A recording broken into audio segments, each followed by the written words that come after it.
The sun set slowly over the hills of Tuscany as the glittering facade of the Forrester International venue in Florence came alive. Tonight was supposed to mark the zenith of Forrester Creations' influence in Europe. Cameras flashed outside, luxury cars lined up, and the air pulsed with anticipation. Brooke Logan, radiant in a gold silk gown, walked arm in arm with Ridge Forrester, her forever love, while Eric Forrester, the proud patriarch, stood just behind them, smiling at what he believed would be his final bow on the world stage. The trio had flown in just 2 days earlier to oversee the highly anticipated unveiling of Forrester's new line, *Eterna*, an elegant fusion of American glamour and Italian craftsmanship. Hope Logan, still in Los Angeles, had wanted to go. She had begged her mother to let her accompany them, but Brooke had insisted she stay behind. "There'll be plenty more shows, sweetheart," Brooke had smiled over the phone. "We'll celebrate together when I return." It would be the last time Hope ever heard her mother's voice. Inside the venue, excitement surged. Models glided backstage. Reporters prepped for interviews. The room was packed with fashion editors, celebrities, buyers, and investors from across the globe. It wasn't just a show. It was a declaration that Forrester Creations still reigned supreme. Brooke, Ridge, and Eric sat in the front row center, the spotlight catching the sparkle in Brooke's eyes. They held hands like a family restored. Laughter, light, and promise filled the air. None of them knew that death was already inside the building. The first 15 minutes were flawless. Applause erupted as each model took to the runway in a cascade of silk, lace, and vision. Brooke leaned over and whispered something to Ridge, something only he heard. He turned, kissed her hand. Eric chuckled softly beside them, as proud as a man could be. Then the lights went out. The music stopped mid-note. A hush of confusion swept the room, then a pop, sharp, electrical, echoed from above the stage. Suddenly, a spark. Then another. A flash of white-hot fire burst from the lighting rig and sprayed into the fabric-draped ceiling. Panic exploded. Screams. A stampede of heels on marble. People ran for the exits, but the side doors were jammed. Smoke filled the air fast, thick and blinding. Security tried to guide people out, but within seconds, the inferno had leapt across the ceiling, igniting fabric and plastic. In the center of it all, the Forresters remained. Ridge grabbed Brooke by the arm. "Come on, we have to move." Eric struggled to stand, coughing, disoriented. Ridge pulled both of them toward the left aisle where smoke was thinner, but fire raged ahead. A burning beam collapsed to their right, blocking one escape. The emergency lights flickered, then died completely. "Go, Ridge. Save yourself." Eric choked, grabbing his son's wrist. Ridge refused. "I'm not leaving either of you." Outside, fire crews arrived to chaos. Dozens had escaped, many injured. But the screams coming from within told them others were still trapped. Hope, back in LA, got the news in the worst way possible. A breaking alert pinged on her phone. Fire erupts at Forrester International event in Florence. Guests trapped. Casualties unknown. She froze. Her hand trembled as she tried to call her mother. No answer. Ridge. No answer. Then she called Carter, who had remained in Florence for PR duties. He answered. "Hope," he gasped, his voice hoarse from smoke. "The building. It's bad. Really bad." Inside, Ridge had managed to push Brooke and Eric closer to the backstage corridor, guiding them through a temporary passage created by collapsed set pieces. But Brooke had hit her head. Blood ran down her temple. Eric had inhaled too much smoke. His legs gave out. Ridge held them both up. "You're almost there," he said, voice strained. He carried Brooke in his arms while dragging Eric by the jacket. Fire circled around them. Then came the final blow. A support beam above the catwalk cracked with a sound like thunder. Ridge heard it too late. He turned his head, saw the metal falling. He threw Brooke forward. She hit the floor and rolled free. Eric was already down. Ridge raised his arms instinctively to block the beam, but it came down with brutal force. The metal slammed into Ridge's back and pinned him across the chest. A sickening crunch. Blood. The flames rushed in as Brooke screamed his name. Ridge. Ridge. He looked at her, breathless, his voice broken. I love you. Take care of our family. Then the smoke swallowed everything. By the time firefighters reached them, the blaze had consumed most of the stage area. Eric and Brooke were pulled from the wreckage, both unconscious, both burned but alive. Ridge was not. News of Ridge Forrester's death shattered the world. Hope collapsed to the ground when the words came through the speakerphone. Thomas screamed in agony. Steffi fell to her knees. Taylor, upon hearing that Ridge had died saving Brooke, locked herself away in silence. No calls. No words. Los Angeles turned into a city of mourning. Eric was placed in intensive care. Doctors said he had suffered a heart episode during the fire and sustained severe smoke inhalation. Brooke, bandaged and bruised, awoke 2 days later to learn the truth. She didn't speak for hours. She only wept. Hope sat beside her, holding her hand. She whispered, "You told me there'd be more shows. You promised." Brooke nodded slowly. Her voice was hoarse when she finally answered, "That was the last time I ever saw him smile." The investigation began swiftly. Italian authorities combed through security footage and electrical schematics. The cause of the fire was officially labeled an electrical overload, a freak accident. But Carter, who had escaped early, said he'd overheard technicians arguing backstage before the show. Someone had installed new lighting rigs last minute, bypassing certain safety checks. The name of the contractor, Lorenzo Marchetti. Marchetti vanished the night of the fire. That wasn't an accident. Hope began to dig. She flew to Florence with Thomas, ignoring the protests from her family. What they uncovered changed everything. Marchetti wasn't just a contractor. He had ties to a shell company that had once been part of Spencer Publications. Documents showed he had been paid through an offshore account connected to Bill Spencer's old executive team, people with grudges.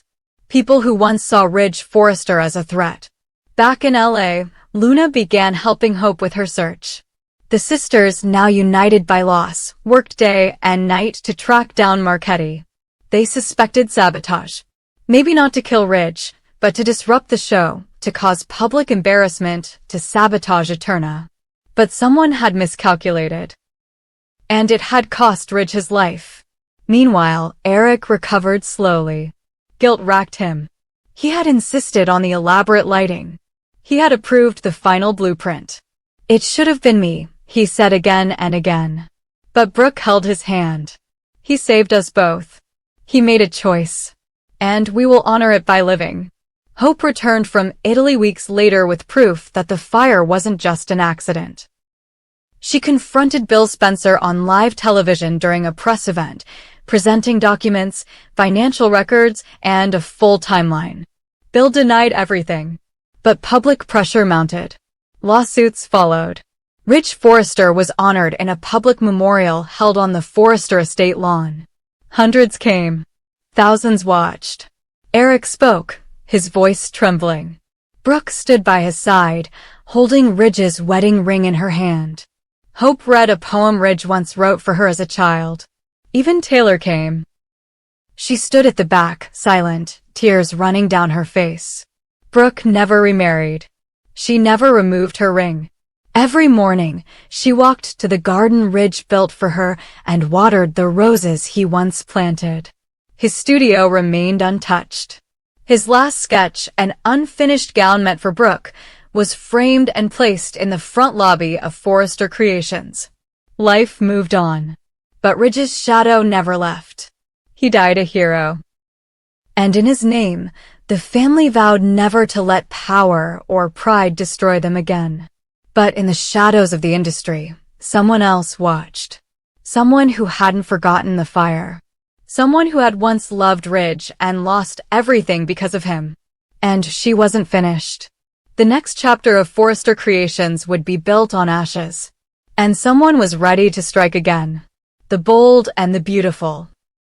The price of redemption ***. Bill Spencer stood alone on the cliffside overlooking the Pacific, the sun dipping beneath the waves, casting long shadows across his hardened face.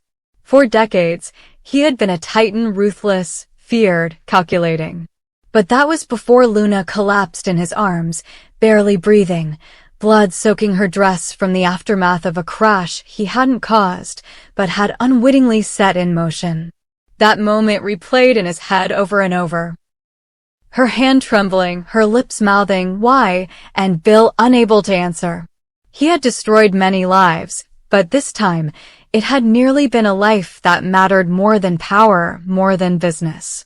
This time, it was personal. Luna's fall had nothing to do with a hostile boardroom, nor a Forrester scandal. It was a product of Bill's war with himself. In his relentless pursuit of control, he had meddled too deeply, too quietly. His financial pressure on vendors tied to Forrester had created a domino effect. Luna's new fashion line had buckled under sabotage, not directly ordered by him, but allowed by his machinations. Her show imploded. Her reputation tanked.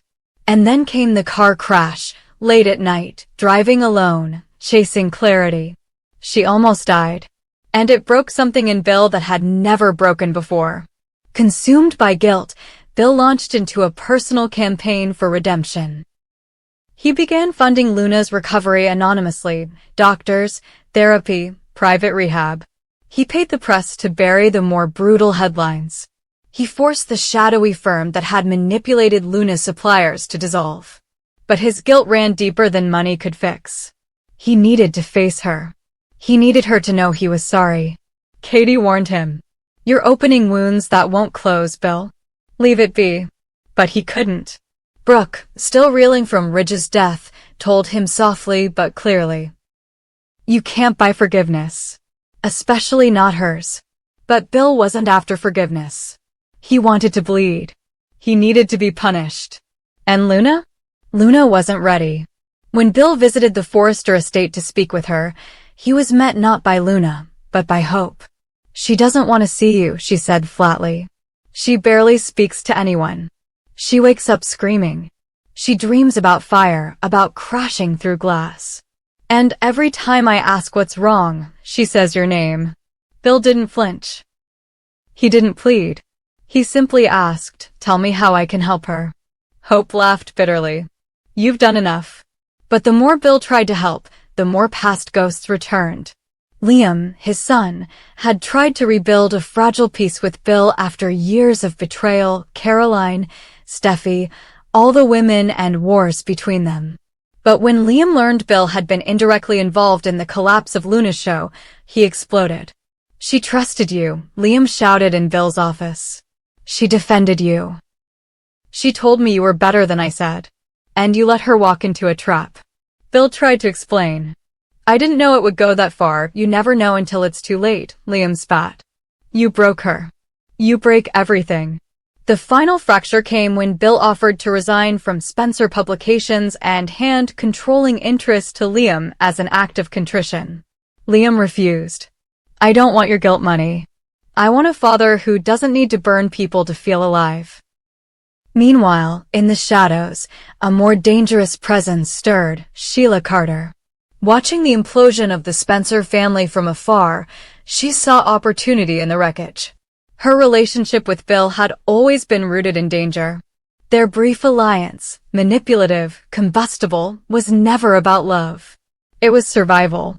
And now that Bill was vulnerable, distracted by guilt, and alienated from his son, Sheila knew she could wedge herself back into his life. She appeared one night in his office unannounced. "You look like hell," she said. Bill didn't even flinch. "Go away." Sheila stepped closer. "You want to destroy yourself? Fine. But don't pretend you don't need someone who understands what that feels like." Bill stood slowly. "If you're here to feed off the ashes, you're too late. There's nothing left to burn." Sheila smiled coldly. We both know that's not true. You think this is redemption, but it's just another story you're writing where you play the hero after lighting the match. That's who we are. We make chaos. Then we try to clean it up so we can sleep at night. I'm not like you, Bill muttered. Keep telling yourself that, she whispered before vanishing into the elevator. Bill's mission to redeem himself reached a boiling point when Luna, after weeks of silence, agreed to meet him under one condition. He would tell her everything. She didn't want apologies. She wanted truth. In a private hospital suite, frail but defiant, she stared at him with the clarity only trauma can carve into a soul. Bill told her about the supply chain games, about the leverage he used, about the backdoor deal with an executive who wanted Hope's line buried. He confessed to knowing there were risks, but never imagining she'd be the casualty. He told her about the sleepless nights, the therapy he refused to attend, and the legacy he no longer wanted. I destroyed my son, he said. And I broke you. There's nothing left for me to salvage. But I need you to know I would trade every company, every title, every cent to take it back. Luna stared at him, hollow and calm. I don't want your money. I don't even want your guilt. I just want you out of my life. Out of Hope's. Out of Liam's. For good. Bill nodded once. No argument. No plea. He stood up and walked out. And yet, he couldn't walk away from the truth. Luna's crash wasn't just a consequence of his recklessness. Someone else had pushed it further. A competitor, an unknown investor with ties to international black market fashion circles, had taken advantage of Bill's destabilization tactics to fully sabotage Luna's team. The car she crashed? Tampered brakes. The factory fire in Milan? Arson. None of it had come from Bill's office. Someone had hijacked his chaos and weaponized it. And now, Luna wasn't just a victim. She was a target. Bill dug deeper. He uncovered emails, wire transfers, names. And at the center was a former business associate, Marco Leone, a man Bill had once ruined in a merger deal over a decade ago. Marco had spent years quietly rebuilding, and now he was back, funding a revenge campaign to dismantle Spencer, Forrester, and anyone connected to them. Bill now faced a new choice: stay away as Luna demanded. Or intervene again, protect her from the fallout he helped create, and risk losing what little trust he hadn't already destroyed. He chose the fire. Privately, Bill worked with Ridge's old security firm to track Marco's movements. He kept Liam out of it, knowing his son would never approve. He began moving assets to block Marco's financial routes, using shell companies to disguise his hand. He even put his own life on the line, meeting Marco in secret to offer a deal. You want revenge? Take it out on me. But leave Luna alone. Marco smiled, cold and unblinking. You already made her bleed. I'm just finishing the story. The next day, Luna's car exploded in a downtown LA garage. She wasn't inside. Bill had intercepted an alert and rerouted her car at the last minute. Luna watched the fire from a nearby building, pale and shaking, realization dawning that someone truly wanted her dead, and that Bill, once again, had stepped between her and the grave. Later, in the hospital, she confronted him again.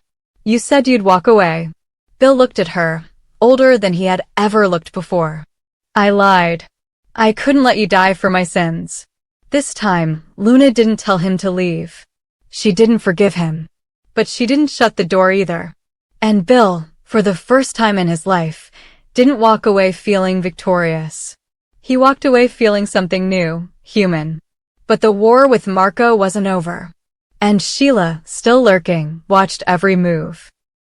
Because for her, redemption was just another lie. And she was waiting for the perfect moment to make Bill choose who he truly was. And when he did, it would cost him everything. Again.